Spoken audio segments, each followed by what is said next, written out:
Բարև ձեզ, Օրագիր Նյուզի եթերում օրակարգն է, իմ հյուրն այսօր Կանադայի հայկական համայնքի ներկայացուցիչ Եկատերինա Թայրյանն է։ Բարև ձեզ Տիկին Թայրյան, շնորհակալ եմ զրույցի հրավերն ընդունելու համար։ Բարև Դավիթ ջան, ամենայն սիրով։ Նմանապես։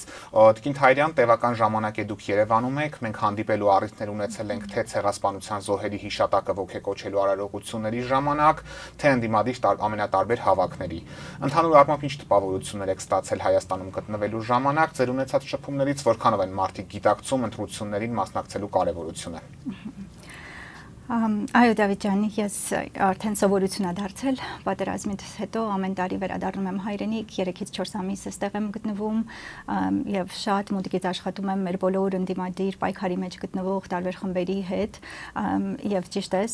համընկավ իմ այս այցը հայոց ցեղասպանության տարելիցը ոգեկոչող ջահերի եւ երթին եւ այլ միջոցառումներին, որոնց անխտիր մասնակցում եմ։ Գիտես համեմատության կարգով եթե ասեմ, կարծում եմ, որ այս տարի նկատում եմ մեր ժողովրդի մեջ այսպես համբերության բաժակը լցվելուն մի քիչ ավելի մոտ իրավիճակի են ականատես լինում, տեսնում եմ այն վճռականությունը, որ մարդիկ ունեն եւ կարծում եմ այս ընտրություններն են դա պատճառը նաեւ ոչ միայն քարոզար շավը, բայց նաեւ այս իշխանությունների վերջին ամիսներին, վերջին 1 տարվա ընթացքում, անցած տարվա մայիսից սկսած, այո, սկսած մայիս ամսից սկսած մի անդադար այսպես արշավ է սկսվել եւ կարծում եմ դա իր հետևանքները ունեցել է մեր հոգևոր հայրերի, կաթողիկոսի նկատմամբ անարդարությունները, ապօրինությունները տեսնելուց հետո եւ գիտես ցեղասպանության այդ ուղերձը կարդացինք նաև Սփյուռքի համայնքները ուշով հետևում էին թե ինչպեսի ուղերձ է լինելու այսօրվա կառավարությունից մեծ եղերն ձևակերպում ավելի շատ էլ օգտագործել քան հայոց ցեղասպանությունը 5 անգամն է 2 անգամ ցեղասպանությունը համեմատության համար նշենք մենք տասնամյակներ շարունակ կռիվ ենք տալիս որ օտարերկրյա պետությունների ղեկավարները օգտագործեն ցեղասպանություն բառը եւ այսօր մենք դա այսպես ըստ ցանկության 1 կամ 2 անգամ նշում ենք կամ չենք նշում առանց մատնանշելու մեղավորներին ցեղասպանության համար հանցագործություններ կատարած պետություններին եւ նրանց իրավահաջորդներին։ Հիմա ինչ տպավորություններ ստացաք մարդիկ գիտակցում են այս ընտրությունների կարևորությունը։ Դավիթ ջան, միանշանակ չի կարծիքս կարծում եմ, շատ ցավով եմ տեսնում, որ մեր ժողովրդի մեջ դեռ կան մարդիկ, որ միամտաբար միգուցե դեռ մտածում են այս իշխանություններին 1 անգամ եւս վստահելու համար, շատ լիահույս եմ, որ այդ մարդկանց թիվը գնալով կրճատվում է եւ յուրաքանչյուր օրը մենք որ հետևում ենք նույնիսկ այս քարոզարշավին նպաստում է դրան։ Սա եմ գոհունակությամբ նկատում, որ կարծում եմ մարդիկ շատ վճռական են այո տրամադրված, այս ընտրությունները համարում են մի եզակի հնարավորություն, չէ՞ մենք այսպես արդեն տարիներ շարունակ տենչում ենք, այսպես ամեն պայքարի ցանկացած նախաձեռնության մասնակցում ենք այդ նպատակով, ոնց հեռացնենք այս իշխանություններից եւ կարծում եմ մարդիկ հիմա այսպես ռեալ, իսկական, իրական հնարավորություն են տեսնում այս ընտրությունների մեջ եւ հունիսի 7-ը այդ օրն է եւ ես կարծում եմ որ պիտի մեր ժողովուրդը իր գիտակից քայլը որոշումը կատարի եւ գնա ընտրության։ Դուք ձեր վերջին հարցազրույցում նշեցիք, որ 10,000 կիլոմետր ճանապարհը կտրել անցել եք, որպեսզի գաք Հայաստան եւ Նիկոլ Փաշինյանին մերժեք։ Թեպետ նրան մերժելու պատճառները բազմաթիվ են, եթե դրանց մասին խոսենք, գուցե մեկ հաղորդումն էլ չբավականացնի, բայց եթե խնդրեմ գլխավոր պատճառները առանձնացնեք, որոնք կմատնանշեք, ինչու եք մերժելու Նիկոլ Փաշինյանին եւ նա եւ ու իր թիմը ինչու չպետք է այլևս երբեք ղեկավարեն Հայաստանի Հանրապետությունը։ Դավիթ ջան, մեկ ում թողնենք ճանապարհ կտրելը դա ամենափոքրիկ զոհությունը կամ անհարմարությունը, որ ես կամ իմ ընտանիքը ունենք այս ընտրություններին մասնակցելու համար, բայց 8 տարին ես կարծում եմ բավարար ժամանակ էր հասկանալու համար, թե ինչպիսի իրականություն է մեզ սպասվում, եթե այս իշխանությունները վերընտրվեն եւ մենք այս ընտրությամբ նորից երկրի կառավարման ղեկը հանձնենք, արդեն 3-րդ անգամ հանձնենք այս ազգագործան կապիտուլյացիայի ենթարկված այս անձին հանձնենք։ Գիտես մեկ-մեկ ինձ մոտ միտք է առաջանում եւ շատ համախոհներից էլ լսել եմ սա, որ եթե մեր երկրում այսպես գործեին թուրք ադրբեջանական գործակալներ, իրենց գործելավոճը չէր տարբերվի այս կառավարության կամ Նիկոլ Փաշինյանի գործելավոճից, այս իրենց սպարագլուխներից, գիտես, ասենց կարծես մի հատ մրցավազք կան Նիկոլ Փաշինյանի գլխավորությամբ, ԿՊԱ-ները փորձում են հավակնել Ադրբեջանի դեսպանի կամ ինչ որ, չգիտեմ, վիլայեթի ղեկավարի պաշտոնին, սկսած այս ադրբեջանցիների ցավով ապրող Ալեն Սիմոնյանից, չգիտեմ, հայկական եկեղեցու սրբապղծությունը հիմնահատակ ավերումը արդարացնող Արսեն Թորոսյաններից, կնախընտրեի սրանց մասին շատ չխոսենք այսօր, ես կարծում եմ մեր ժողովուրդը պարզ, այսպես ամեն ինչ բաց տեսնում է արդեն եւ պատրաստ է անելու իր ընտրությունը։ Ես ուղղակի ուզում եմ կոչ անեմ մեր երիտասարդներին, հատկապես ուսանողությանը։ Ինքս լինելով համալսարանում դասախոս շատ եմ շփվում երիտասարդների հետ, թե այստեղ Հայաստանում, ճիշտ ասած, եւ իհարկե Կանադայում, իմ աշխատանքի վայրում։ Ես ուզում եմ հատկապես առաջին անգամ ընտրության իրավունք ձեռք բերած մեր հայ երիտասարդներին կոչս ուղեմ, որոնց 18 տարին լրացել է այս վերջին 5 տարվա ընթացքում եւ իրենք ունեն այս հնարավորությունը։ Ես գիտեմ, որ երիտասարդները մի փոքր վարանում են, միգուցե դեռ այնքան վստահ չեն զգում, որ իրենք իրենց խոսքը հանրային արտահայտեն, բայց ես գիտեմ, որ նրանք գիտակցում են մեր երկրի առաջ ծառացած մարտահրավերները, խնդիրները եւ իրենք լռելային այդ օրը պիտի գնան ընտրատեղամաս, կատարեն իրենց ընտրությունը եւ գիտակցված ընտրությունը եւ առաջնորդվեն այս ուժերի բազմազանության եւ հատկապես քարոզչական տեղատարափի մեջ, գիտեք, ինչ թեզեր են շրջանառվում, բոլորն էլ նույնն են եւ այլն, այս իշխանությունը ոչինչով չի տարբերվում մյուսներից, այս համատեքստում նույնիսկ ձեր նշած երիտասարդները ինչպես կողմնորոշվեն Տիկին Թահերյանը։ Նախ մի քիչ իրենց ժամանակ հատկացնեն եւ փորձեն հասկանալ, թե ինչ են իրենց առաջարկում տարբեր քաղաքական ուժերը, ովքեր մասնակցում են այս ընտրություններին։ Ի տարբերություն նախորդ ընտրությունների, մենք մինչեւ հարցազրույցներ խոսում էինք սրա մասին, այս անգամ կարծես մեր ժողովուրդը մի քիչ ավելի լայն ընտրության հնարավորություն ունի, այն կուսակցությունները, որոնք առաջատարներն են կամ դաշինքները, որոնք առաջատարներ են, բավականին հետաքրքիր ծրագրեր են առաջարկում մեր երիտասարդներին, բազմաթիվ կուսակցություններ, դաշինքներ խոսում են կրթության իրավունքի, անվճար կրթության մասին, սոցիալական ծրագրերի մասին, բայց դա էլ մի կողմ բոլոր կուսակցություններից թող ընտրեն նրանց, ովքեր իրենց խոստանում են հայկական պետություն, հայկական արժեքներով պետություն։ Եթե մենք նայենք հետ ու տեսնենք, թե ինչ է կատարվել 8 տարում մեր երկրում, եթե ձեզ կփորձեն ներկայացնել, փորձեն մեկ անգամ եւս խաբել ասել, որ եթե մենք չընտրվենք պատերազմ է լինելու, դրան անմիջապես ուզում եմ, որ մեր երիտասարդները հակադարձեն, որ 3 լայնածավալ պատերազմ ձեր իշխանության օրոք ենք մենք տեսել։ 44-օրյա պատերազմը, 22 թվականին Ջերմուկի վրա հարձակումները, երբ որ մենք 200-ից ավելի զոհեր տվեցինք այդ մարտական գործողությունների ժամանակ եւ իհարկե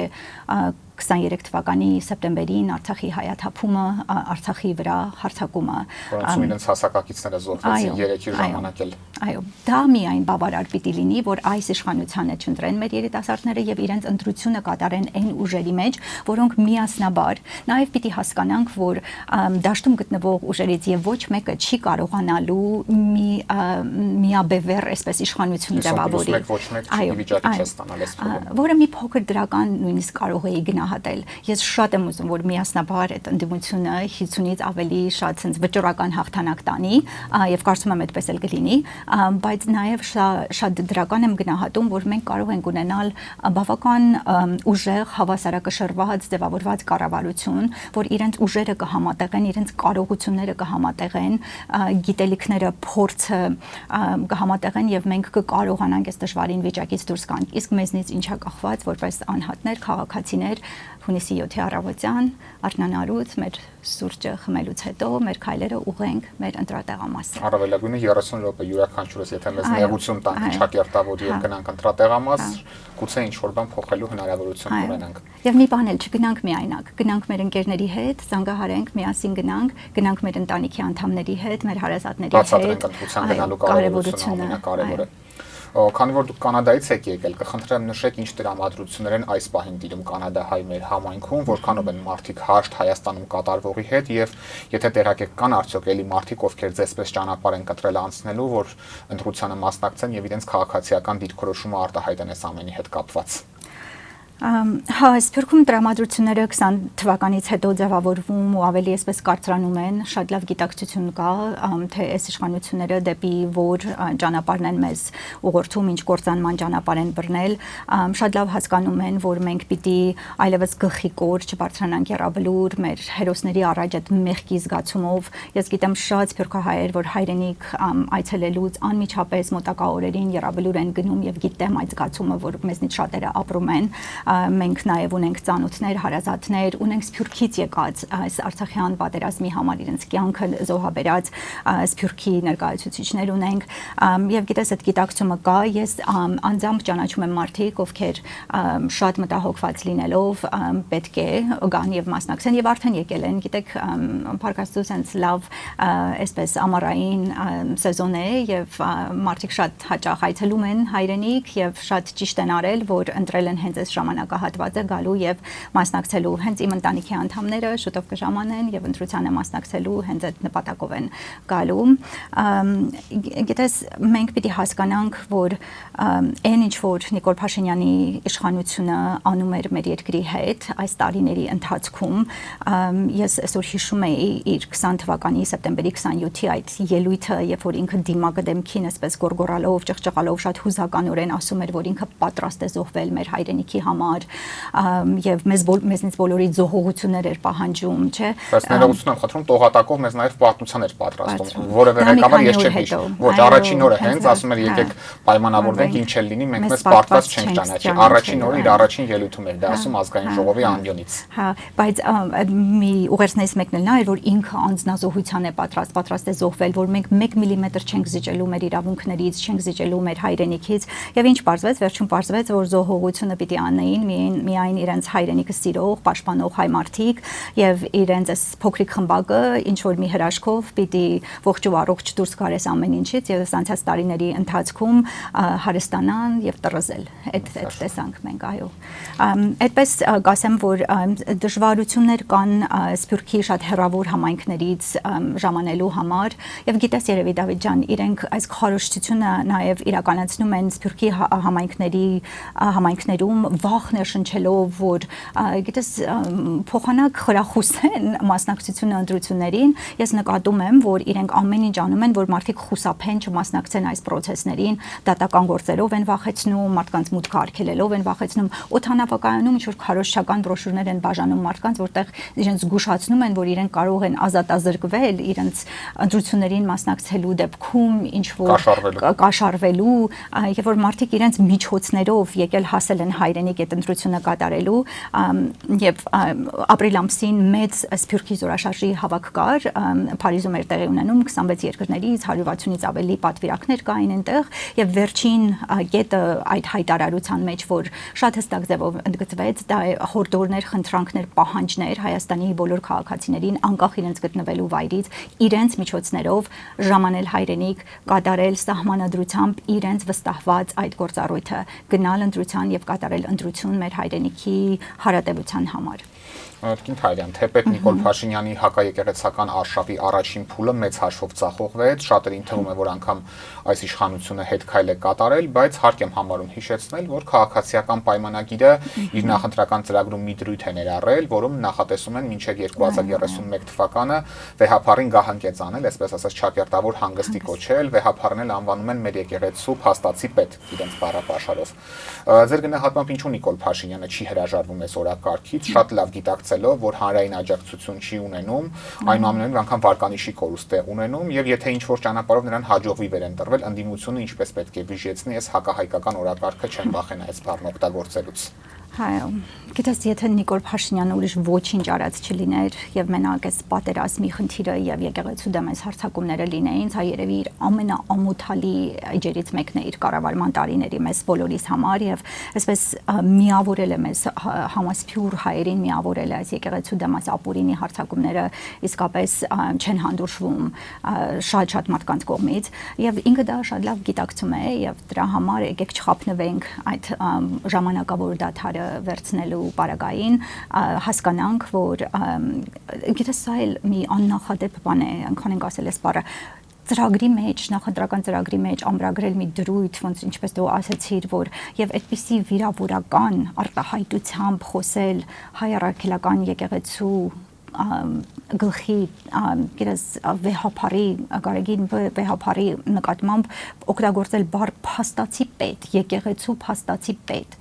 Գիտես ինքը բոլորին չափում է իր քպեականների արշինով, կարծում եմ, անընդունելի եմ համարում, դա վիրավորական է մեզ բոլորի համար ցանկացած հայ, որ իրեն համարում է հայ առաքելական եկեղեցու հետևորդ, այս արտահայտությունից միայն պետք է վիրավորվի եւ թույլ չտա, որ այս իշխանությունները վերարտադրվեն։ Ես կարծում եմ պատահական չի այդ դրույթը ընդգրկելու իրենց նախընտրական ծրագրում։ Ես մի պահ չեմ կասկածում, որ Նիկոլ Փաշինյանը Աստված մի արասցե ընտրվելու վերարտադրվելու դեպքում շատ ավելի մեծ թափով է սկսելու այդ արշավանքները հայ եկեղեցու, հայ ինքնության դեմ, եւ մենք պիտի պատրաստ լինենք։ Նախ պիտի թույլ չտանք, կանխենք դա տեղի ունենալը, բայց եթե ինչ որ հրաշքով իր օտարերկրյա արևմտյան, թուրքական, այսպես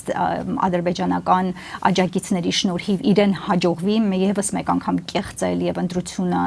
տանել այն ուղղությամբ, որ ինքը հաստատվի այդ աթոռի վրա, մենք պիտի պատրաստ լինենք թեկուզ կյանքի գնով պաշտպանենք մեր եկեղեցին ու մեր հավատքը։ Որտեղ հայտարարել եմ մանդատ եմ ստացել այս օրակարգ կյանքի կոչելու համար, ամենավտանգավորը չեն էլ թաքցրել այս մասին։ Ինչ սրիկայություն է, չէ, ինքը ամեն անգամ իր արած հանցագործությունները, ստորությունները այսպես բարթել նաև ժողովրդի վրա, երբ որ դու ստախոսությամբ ես եկել եւ զավթել այդ իշխանությունը, մենք շատ լավ ենք հիշում իրենց 21 թվականի ընտրական ծրագիրը, հա, անջատում հանուն փրկության, Շուշիի եւ Հադրութի դեօկուպացիա, Հայաստանը աշխարհի Արցախի անվտանգության երաշխավորն է, ինչ եղավ այդ ամեն ինչը հոդս ցնդեց եւ հիմա նույն ջանասիրությամբ եւ ինքը եւ իր պաշտոնյաները Արցախում ապագա կա։ Հա, եւ Աղդամը իր հայրենիքն էր, հիմա այսպես ամեն ինչ ուրացել են իրենց հայրենիքը, սրբությունները, ամեն ինչ ցավով են տարապում, ախ, հա, այդպես ես կարծում եմ ժողովուրդը շատ լավ տեսնում է։ Գիտես, Նիկոլ Փաշինյանը շատ մի հրեշավոր ծրագիր է իրականացնում, ելի պիտի հասկանանք, որ մեր դարավոր թշնամիների հետ միասին ձեռք-ձեռքի տված է իրականացնում այս ծրագիրը, նրանք հարձակվում են մեր ուժի աղբյուրների վրա։ Գիտես, իրենք սարսափում են ուժեղ պայքարող հայերից եւ ինչով ենք մենք ուժեղ, չէ՞։ Ադրբեջանը եւ Թուրքիան հատկապես շատ մեծ ռեսուրսներ եւ ժամանակ են հատկացրել հասկանալու, ուսումնասիրելու հայ ժողովրդի ուժեղ կողմերը, որպեսզի կարողանան մեզ թույլատնեն հարձակվեն այդ ուժեղ կողմերի վրա։ Եվ այնպիսի տպավորություն մեկ-մեկ ունեմ, որ իրենք այսպես մի հատ մեթոդական ձեռնարկ են մշակել եւ տվել են Նիկոլ Փաշինյանին, որ ինքը դրանով ուղերձվի եւ ինչպես պիտի վարվի այդ ուժի աղբյուրների նկատմամբ, հա։ Ինչով ենք մենք ուժեղ, Դավիթ ջան, փորձենք միասին այսպես մի քանի օրինակներ բերենք։ Մեր հաղթանակներով, այո, մեր հայ ինքնությունը պահպանելու համար մղված պայքարում մեր տարած հաղթանակներով, ճիշտ է, Ավարայրից սկսած մինչև Սարդարապատ ու մինչև Արցախյան այդ հաղթական գոյամարտը, որը մինչև այսօր շարունակվում է իհարկե։ Եվ ինչ են իրենք անում։ Դա մեր ուժի աղբյուրն է, չէ՞։ Մենք դրանով ենք դաստիարակվել, դրանից ենք ոգեշնչվել այդ հաղթանակներով եւ իրենք ամեն ինչ անում են զրոյացնելու համար այդ մենք չենք շարունակելու Ղարաբաղյան շարժում, այդ ազատագրական շարժման էջը մենք փակում ենք, հրաժարվում ենք մեր իրավունքներից զրոյացնել, վարկաբեկել, հա, բոլոր հայ ժողովրդի ագերտած հաղթանակները։ Սա մտածված, մշակված, ինչպես ասացի, մեթոդական ձեռնարկի համապատասխան գործողություններ են։ Մենք նաեւ ուժեղ ենք մեր եկեղեցով ու մեր հավատքով, ճիշտ է։ Ինչպես եկեղեցին իր մեծ ավանդն է ունեցել մեր բոլոր հաղթանակները կերտելու գործում, սա էլ պակաս կարևոր չէ։ Շատ, այո, շատ ճիշտ ես նկատում, ու մեր մեզ աշխարհում ճանաչում են եւ հարգում են մեզ որպես հնամենի ժողովուրդ հենց մեր առաջին քրիստոնյա պետություն լինելու հանգամանքով, չէ։ Եվ գիտես, ոչ թե նրա համար, որ մենք ուղղակի առաջինն ենք քրիստոնեությունը ընդունել, այլ որ մենք դարեր շարունակ 1700 տարուց ավելի պաշտպանել ենք այդ հավատքը, դրա համար զոհողությունների ենք գնացել։ Մեր 1.5 միլիոն նահատակված, սրբադասված արդեն ցեղասպանության զոհերը հենց դրա զոհերն են, որ մեզ փորձել են մեր քրիստոնեական հավատքից զրկեն։ Եվ դա մեր ուժն է, եւ մեր թշնամիները դա շատ լավ հասկանում են եւ Նիկոլ Փաշինյանին ուղղորդում են, որ նա հարձակվի հայ եկեղեցու, հայ առաքելական եկեղեցու վրա։ Եվ մյուսը վերջին բանը, որպես Թուրքի ներկայացուցիչ նաեւ ասեմ, որ մենք նաեւ ուժեղ ենք մեր միասնականությամբ Սփյուռքի հետ, Արցախի Սփյուռքի այդ հայրենիքի երամիասնության ուժը մեր թշնամիները շատ ավելի լավ են գիտակցել, կարծես թե քան թե մենք ինքներս ենք գիտակցել, եւ դրա դեմ ուղղված այդ քայլերը վերացնելով Սփյուռքի նախարարությունը, այդպես ամբարտավան ձևով արտահայտվելով այն արժեքների նկատմամբ, որ Սփյուռքը կարևորում է, ցեղասպանության ճանաչումը, այդպես կասկածի տակ դնելը, ժողտողական թեզերը, այդ ամեն ինչը հենց Սփյուռքը թույլատնելի, տկարացնելու համար համար է նաև արվում։ Մի քանի բան նշեցինք, չէ՞։ Եվ նաև պահանջում են հիմա չմիջամտել Չակերտավոր ասած Հայաստանի ներքին գործերին։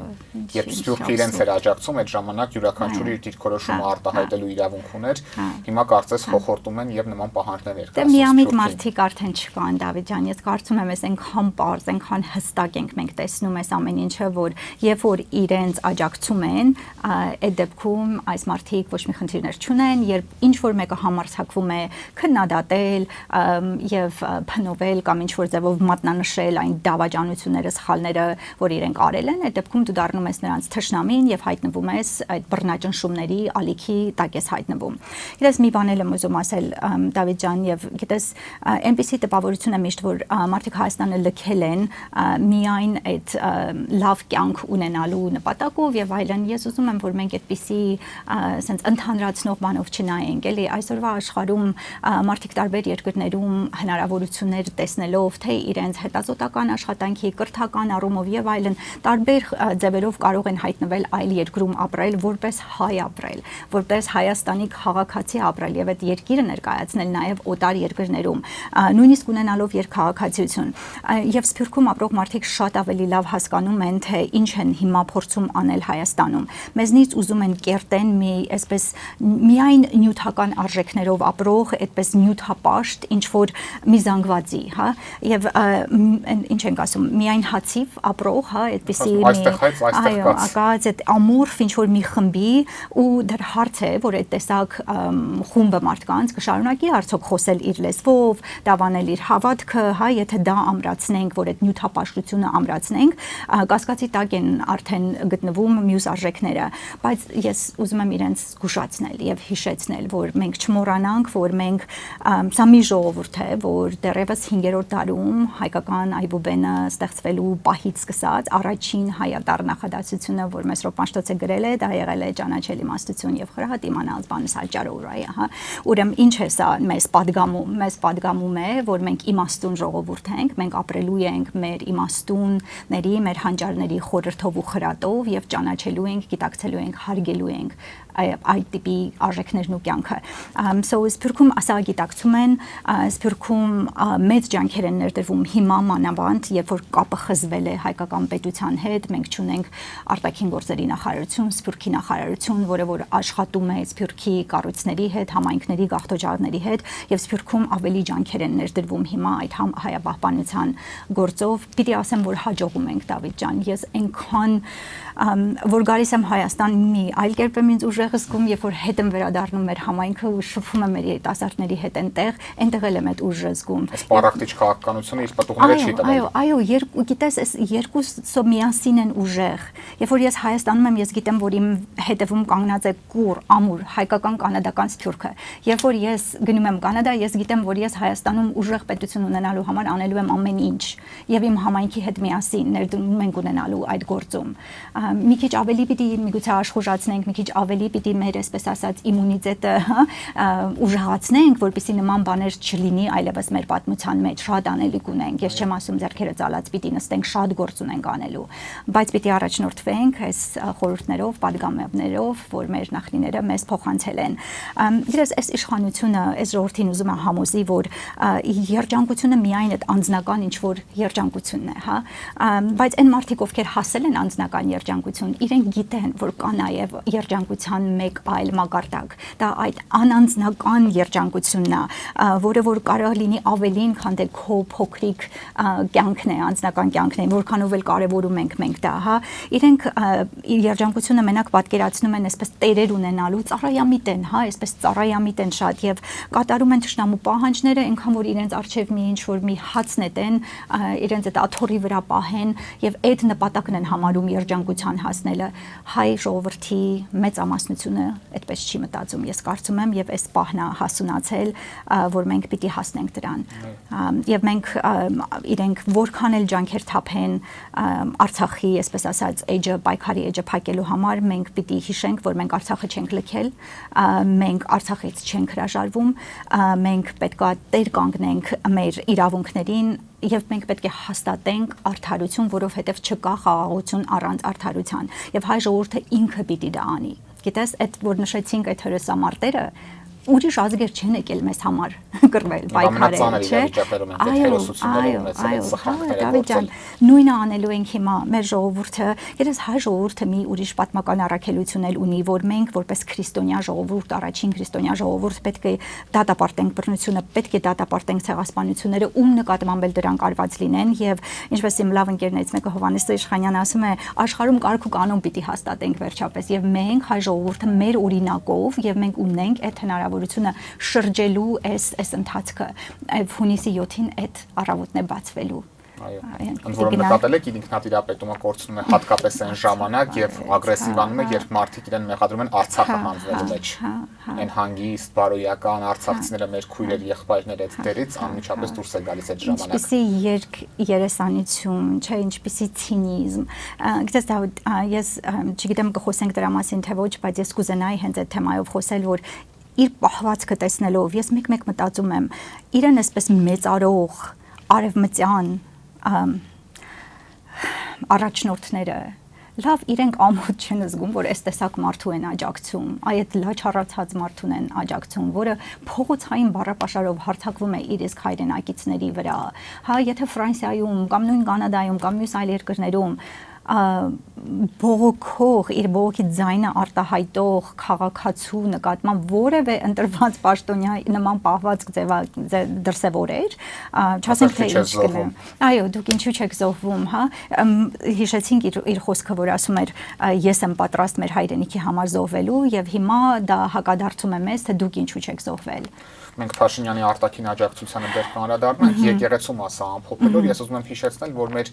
երկու սրբազանները դեռևս գտնվում են անազատության մեջ, Բագրատ Սրբազանը կալանավայրում է, Միքայել Սրբազանն էլ տևական ժամանակ է ինչ տնային կալանքի մեջ է։ Մյուսների խափանման միջոցները Փառք Աստծո այս ընթացքում փոխվեցին մեր նախորդ զրույցից հետո։ Ինչով է իշխանությունը, ինչով է պայմանավորում իշխանությունները այս անհանդուրժող կեցվածքը հատկապես Բագրատ եւ Միքայել Սրբազանների նկատմամբ, ինչու են նրանց ամեն գնով ձգտում անազատության մեջ պահել, օրերանց արդեն կլրանա 1 տարին ինչ երկու սրբազանները անազատության մեջ են։ Ուրեմն Դավիթ ջան, շատ դժվար է այս թեմայով խոսելը ինձ համար։ Գիտես, Բագրատ Սրբազանին ճանաչում եմ անձամբ եւ բավական երկար ժամանակ 10 տարի Կանադայի թեմի առաջնորդ որպես նաև Տավուշի թեմից եմ ճանաչում իրեն, Տավուշ շատ այցելել եմ, տեսել եմ այն աշխատանքները, որ ինքը այդ սահմանամերձ շրջանը հոգևոր կյանքը ինչպես է աշխուժացրել Տավուշում, գիտես, եւ Միքայել Սրբազանը իհարկե մեր եկեղեցու այն կարգառուն հոգևորականներից է, որը պատիվ կբերեր ցանկացած մեկ այլ ժողովրդի, շատ եմ դժվարանում այս թեմայով խոսել, շատ ցավալի, շատ ամոթալի վիճակում ենք մենք հիմա գտնվում, որ մեր սրբազանները մեկը տնային կալանքի, մեկը լրիվ մեկուսացման մեջ է փաստորեն գտնվում Բագրատ Սրբազանը, բայց ես այստեղ նույնպես թուրքական հետք եմ տեսնում, եթե թույլ կտաս այդպես նկատեմ։ Գիտես, իմ կարծիքով շատ ցավոտ զուգահեռներ են, որ պիտի անցկացնենք, բայց 1915 թվականին ինչու ենք մենք ապրիլի 24-ը նշում որպես ցեղասպանության հիշատակի օր, չէ՞, հենց այդ օրն էր, որ հայ մտավորականությանը, նրանց մեջ նաև հոգևորականների, գիտնականների, բժիշկների, հա, այսպես մեր մտավորականներին հավաքեցին, մեկուսացրեցին ժողովրդից, հասկանալով թե ինչ հրեշավոր պլաններ ունեն իրենք հայ ժողովրդի նկատմամբ իրագործելու, եւ այս մարդիկ լինելու էին խոչընդոտը, այս մարդիկ առաջնորդելու էին մեր ժողովրդին, հենց մեկը մեկին մենք տեսնում ենք այս իրավիճակը հիմա այն մարդիկ ովքեր մի փոքր հույս էին տալու այս ժողովրդին եւ մենք տեսանք չէ Բագրատ Սրբազանը կարողացավ հրապարակը լցնել հույսով լցված հայերով ամբողջ աշխարհից կողք կողքի կանգնած պատրաստ գնալ ամեն ինչի եւ ինչ եղավ հակադարձվեց ես հիշում եմ որ իրար կողքի այնպիսի մարդիկ էին կանգնած ովքեր մի ուրիշ իրավիճակում անգամ իրար չէին բարևի հա միայն այդպես կամ էս հաղթանակը այդ հայրը հաղթանակը իհարկե այլ ընտրանք չունի ոնց որ միշտ ասում է Բագրատ Սրբազանը բայց գիտես հենց այդ էր նրանք 1 տարի շարունակ մտածում էին թե ինչպես Բագրատ Սրբազանին մեկուսացնեն ինչպես նրան վարկաբեկեն նախ առաջին հերթին որը որ չստացվեց իրենց մոտ իհարկե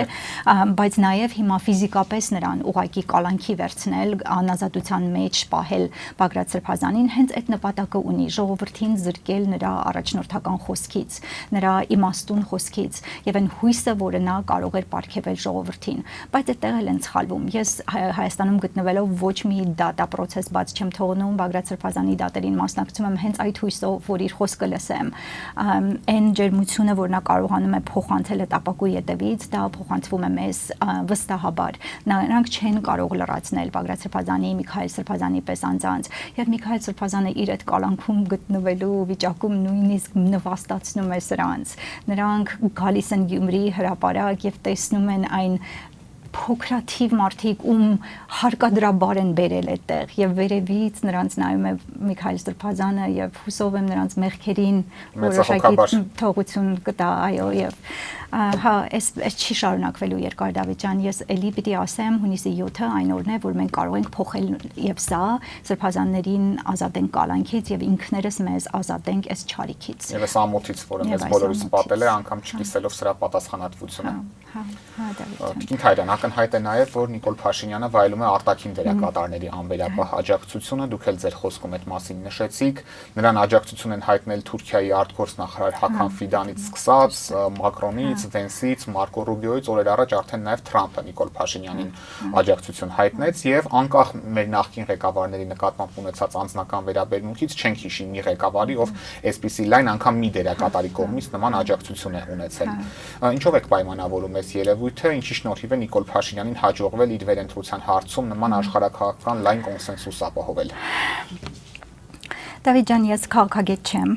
բայց վերջին տարիները ստիպել են մեզ բազմաթիվ հայերիս խորանալ այս հարցերի մեջ, լսել մասնագետներին եւ փորձագետներին եւ փորձել ինքներս հասկանալու այս հարցերի պատասխանը գտնենք։ Գիտես, ես մի բան գիտեմ, որ մենք հիմա ապրում ենք այս անամոթության, երեսպաշտության, ցինիզմի դարում ենք, չէ՞ ապրում։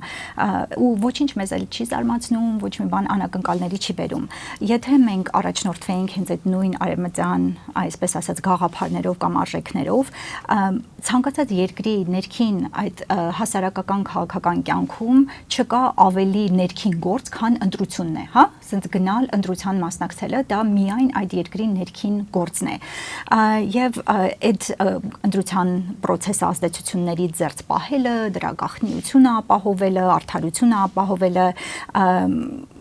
մենք փոխանակ դա տեսնենք արևմտյան մեր գործընկերների կողմից, մենք տեսնում ենք ուղիղ հակառակը, թե ինչպես են իրենք բացահայտ, ոնց որ մեր ժողովուրդն ասում, օրը ցերեկով ապաշկյարա միջամտում մեր երկրի ամենա այսպես ինտիմ ներքին գործին, որը մեր ընտրությունն է, մեր քաղաքացիների ընտրությունն է։ Գիտես, Ադրբեջանի բռնապետը չի ճանաչում Հայաստանի Հանրապետությունը։ Ադրբեջանը չի ճանաչել Հայաստանի Հանրապետությունը որպես պետություն։ Նրանք վերջերս արդեն մեզ մեր երկիրը անվանում են արևմտյան Ադրբեջան, այդ մտածածին հորինովի թեզով են առաջնորդվում, զավթողական, այո, ու սրա հետ հաշտ են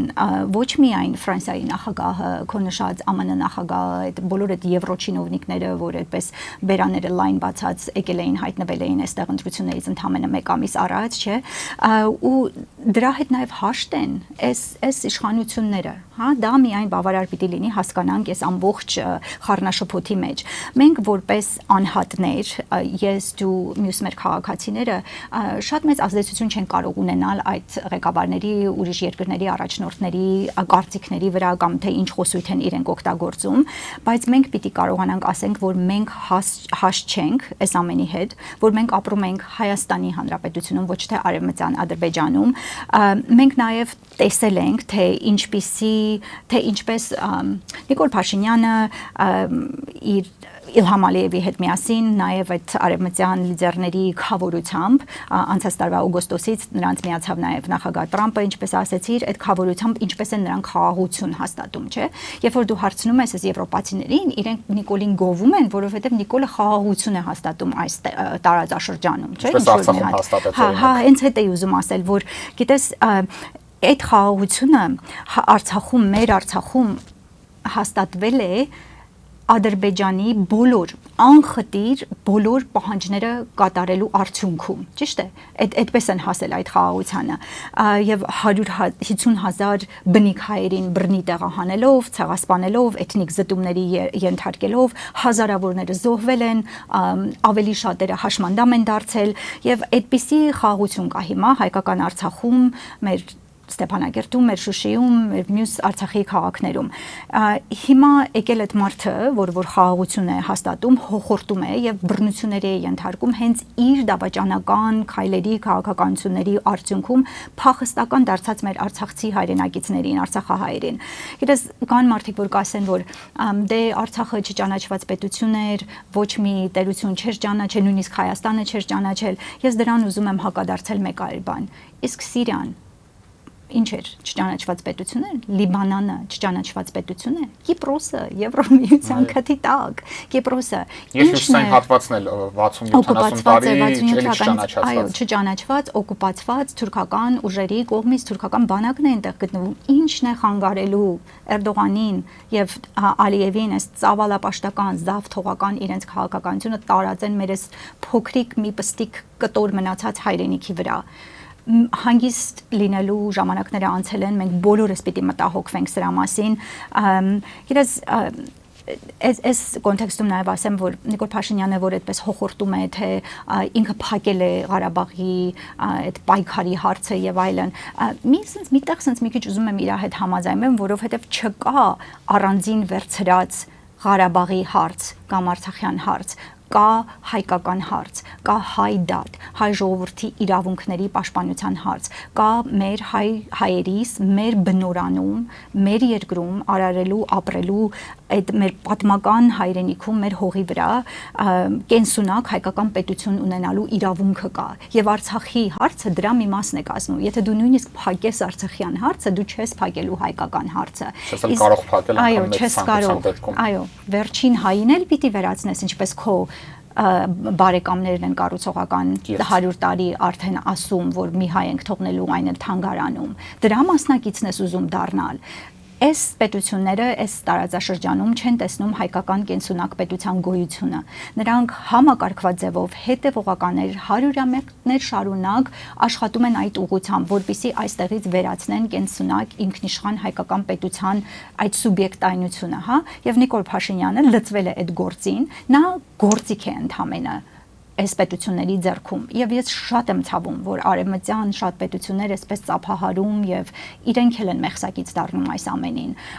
Ես առիթը բաց չեմ թողնում, որ Կանադայում պաշտոնյաների հետ խոսեմ այս մասին, հանդիպել եմ նաեւ Կանադայի դեսպանի հետ այստեղ Հայաստանում անցած տարի, երբ այստեղ էի նոյեմբեր ամսին, դեսպանը, որը հիմա նրա պաշտոնավարում ավարտվել է, իհարկե մենք նոր դեսպան կունենանք, բայց նույնիսկ իրեն կարողացել եմ բացատրել, հուսով եմ, որ հայ ժողովուրդը իր պայքարը շարունակելու է, մղելու է անկախ նրանից թե ինչ է խոսում այսօր Նիկոլ Փաշինյանը, այո, եւ հաշ չէ կատարվողի հետ, եւ մենք պիտի դա ցույց տանք, պիտի ապացուցենք դա, մենք ունենք այդ հնարավորությունը մի քանի օրից, Դավիթ ջան։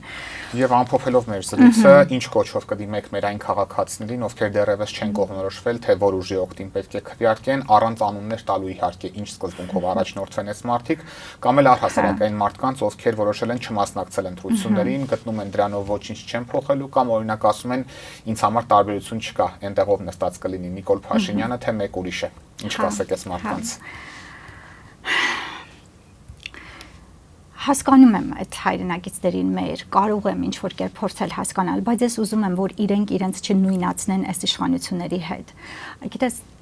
հայ լինելով, հայկական ինքնության կրողը լինելով, մեր ազգային արժեքներով ապրելով եւ առաջնորդվելով, մենք չենք կարող այս իշխանություններին սատարել։ Սա կարծում եմ միանշանակ է։ Այս մարդիկ պայքարում են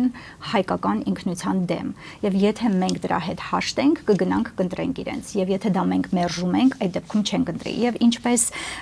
ես ու Դավիթ շատ ենք էլի խոսում այս հայկական արժեքներ, պահպանել այդ արժեքներ, որովհետեւ չստացվի, որ մենք ինչ որ անեական կամ ինչ որ վերացական բաների մասին ենք խոսում։ Ես ուզում եմ շատ կոնկրետացնեմ ու օրինակներ բերեմ ու հենց կուզենամ, որ մեր ընտրելու իրավունք ունեցող քաղաքացիները այս հարցերը իրենք էլ տան։ Այդ ինչ են այդ արժեքները, էլի, այդ ինչի մասին ենք մենք խոսում։ Եթե դու խոսում ես հայերեն լեզվով, դա քո մայրենի լեզուն է։ Դու հաղորդակցվում ես այդ լեզվով քո հարազատների, քո մտերիմների, սիրելիների, ընկերների հետ, հա։ Այս իշխանությունը պայքարում է ամեն ինչ հայկական։ Եթե այդ լեզուն կոչվում է հայոց լեզու, իրենք հնարավոր է հրաժարվեն այդ լեզվից նաև, չէ՞։ Եվ այո, այստեղ ադրբեջանցիներ բերելով, 300,000 ադրբեջանցիները բերելով, նրանք միգուցե հավասար իրավունքներ կտան ադրբեջանական լեզվին, թուրքերենին եւ այլ լեզուներին։ Դա մեկ խնդիր։ Արդյոք դուք ընտրելու եք այն ուժերին, ովքեր հրաժարվելու են այդ հայկական արժեքներից։ Մյուսը դա մեր հավատքն է։ Գիտես, ու այդ որ ասում ենք հավատքը, դա շատ ցենց էլի իրական մի բան է, չէ՞, այդ քրիստոնեական հավատքը, որը որ այն մեր տատիկներից մեզ փոխանցված հայատար հնամաշ աստվածաշունչն է, որը մենք մեր տանը ունենք եւ պահպանում ենք, չէ՞։ Այդ դրանից հրաժարվել են տալիս մեզ ասում են, որ այդ հավատքն է մեղավոր, որ մեզ միգուցե դրա համար են ցեղասպանել, պիտի հրաժարվեինք միգուցե դրանից եւ ինչու՞ չէ, այստեղ բերենք մսկիթներ կառուցենք, այստեղ հրավիրենք Փաշազադեին եւ իր մյուս մոլլաներին, որ մեզ քարոզեն, հավասար իրավունքներ, ինչպես է եղել, այո, ինչու ենք։ Գիտես, հայկական արժեքներ են, ես ցավոք սրտի տարվա մի մասը Կանադայում ապրելու չեմ կարող Արարատին ամեն առավոտ նայել, բայց չկա այդպիսի հայ ընտանիք, որը չունենա Արարատի մի մեծ գեղանկար իր տանը։ Այդ որ ասում եմ հայկական արժեք, էդ էլ նկատի ունեմ։ Ես ամեն օր գոնե մի քանի րոպե կանգ եմ առնում այդ գեղանկարի առաջ, որը հայրս ա նվիրել ինձ, նայում եմ դրան մի քանի րոպե ու գիտես, այսպես խորը շունչ եմ քաշում ու շարունակում եմ ապրել իմ պապերի երազանքով։ Այդ մենակ բավական է, օй դա եմ համարում հայկական արժեք։ Հայկական արժեք է հայ քրիստոնեական ընտանիքում ապրելը, այդ արժեքները դավանելը։ Գիտես, մենք միշտ ասում ենք ավանդական արժեքներ, ու սրանք էլ փորձում են այդ էլ հակադրել, չէ, ավանդականը մոդեռն նոր նորամուծություններին, շատ վատ տեղ տանող բան է սա, փորձում են ավանդականը հետամնաց ներկայացնել եւ այլն։ Հիշում եմ Բագրատ Սրբազանի զրույցներից մեկը, որ ինքը ասում էր, գիտես, այդ հայ ավանդական արժեքները, դրանք հենց հայ քրիստոնեական արժեքներն են, դրանք ինչ են դրանք, դրանք հույս են, հավատ են, սեր են, տեսիլք են, ավետյաց երկրի տեսիլք են, չէ, այս արժեքներն են, ես ուզում, որ մեր ընտրություն անելուց առաջ մենք խորը մտածենք սրա մասին, երբ որ առավոտյան քայլելու եք ընտրատեղամաս, մտածեք այդ արժեքների մասին եւ մտածեք, թե այն ուժերը, որոնք կհայտնվեն խորհրդարանում, ինչ եք կարծում նրանցից, ովքեր կպաշտպանեն մեր հայ ինքնությունը, մեր իրավունքները, կխոսեն հայերի իրավունքների մասին, ոչ թե կդառնան Ադրբեջանի փաստաբանները, ինչպես սրանք են։ Եվ գիտես, Դավիթ ջան, հիմա ունենք առաջատարներ ընդդիմության դաշտում, որոնք հաղթահարելու են ուրեմն անցողիկ շեմը, հա, եւ դաշինքներ եւ առանձին կուսակցություններ մասնակցելու խնդրում եմ կարողացեք տարբերել քաղաքացիական պայմանագիր կուսակցության այդ սատելիտ կուսակցություններին, որոնք բաց հաճախորդներ, այո, իրենց գրպանում գտնվող այսպիսի ուժեր էլ կան ցավոք սրտի մասնակցում են, բայց ես կարծում եմ մեր ժողովուրդը խորամիտ լինելով հասկանալու է թե ովքեր են նրանք եւ չփոշիացնելով մեր ձայնը, այսպես ասած, այդ տերմինը օգտագործենք, գնան եւ կատարեն այդ ընտրությունը անցողիկ մի քանի ուժերի մեջ, որը որ մի քիչ ավելի շատ է համընկնում իրենց մտածած, պատկերացրած, իրենց այդ տեսլականի հետ, որ ուժն է ավելի շատ համահունչ։ Եթե դուք ավելի շատ կարծում եք, որ մեր պետությունը պիտի մեծ թափով զարգացնի տնտեսությունը, ներդրումներ, տնտեսական ծրագրեր, գործարաններ, արդյունաբերություն եւ այլն գյուղատնտեսություն, խնդրեմ դուք ունեք շատ լավ ընտրություն ընտրելու այդպիսի ուժերի։ Եթե ձեզ ավելի շատ մտահոգում են մեր ազգային ինքնության, մեր արժեքների եւ գիտես այդ հաղթանակները հետ բերելու խնդիրները, դուք ունեք նաեւ այսպիսի կուսակցություններ, դաշինքներ մասնակցում են եւ իհարկե երիտասարդներին խորհուրդ կտամ նայել փորձը եւ կրթությունը այն մարդկանց, ովքեր ձեզ ինչ որ բան են առաջարկում։ Մենք այդ սխալը մեկ անգամ արել ենք։ Կիսատ կրթություն ունեցող ինչ որ մի դեղին մամուլի լրագրողի զրպարտիչ մարդու բերելով կարգելով մեր երկրի ղեկավար։ Եկեք չանենք այդ սխալը։ Մենք այսօր ունենք եւ փորձի թե բիզնեսի ոլորտում, թե պետական կառավարման ոլորտում միջազգային մակարդակով կրթություն ստացած մարդիկ են մասնակցում ընտրություններին։ Խնդրում եմ ժամանակ դրեք եւ խոսեք, ծանոթացեք, կարդացեք եւ կատարեք այդ ընտրությունը ձեր խղճի առաջ, որպես հայ մարդ։ Պարզ հասարակ հայ մարդ կատարեք ձեր ընտրությունը։ Լավատես լինենք։ Շնորհակալ եմ հետաքրքիր զրույցի համար։ Ես եմ շնորհակալ Դավիթ ջան։ Օրակարգն այսօր այսպիսին էր, այն ամփոփեցինք Կանադայի հայկական սփյուռքի ներկայացուցիչ Եկատերինա Թայերյանի հետ։ Կհանդիպենք։